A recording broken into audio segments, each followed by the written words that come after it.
Each year, fires get more expensive, they get harder to control, more dangerous to our communities and our citizenry.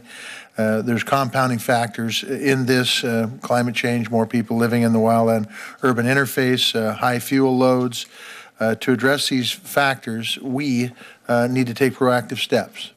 For example, I happen to have a bill you're familiar with, Forest Jobs and Recreation Act, which directs the Forest Service to mechanically treat 10,000 acres a year for a decade in the wildland-urban interface as a priority in Montana to protect our communities. In your testimony, you talk about beginning to prepare for the 2010 fire season, hiring 18,000 firefighters, purchasing supplies. I think those are critical steps for a season once it starts. But what have you done to lessen the potential of property damage or likelihood of catastrophic wildfire before the first fire is spotted? And what more should we be doing? It kind of dovetails onto some of the questions that Chairman Feinstein talked about.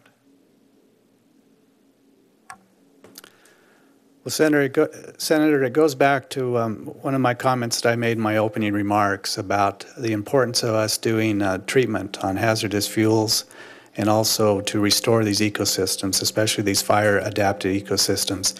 It's essential that we continue to do that work so that we can reduce the threat to our communities and also reduce the fire behavior. So when we get a fire started in these areas, that our fire suppression actions will be much more effective. We've also taken, for this year that we are watching the weather very closely, and as things develop throughout this summer, we'll be moving our resources around throughout the country based on the severity of fire conditions, and so that we will be prepared to respond to when we get these fires. And as you've indicated in your state in Montana, that based on our snowpack and the number of dead and dying trees there, that we do expect to have a very active fire season, especially later in the summer.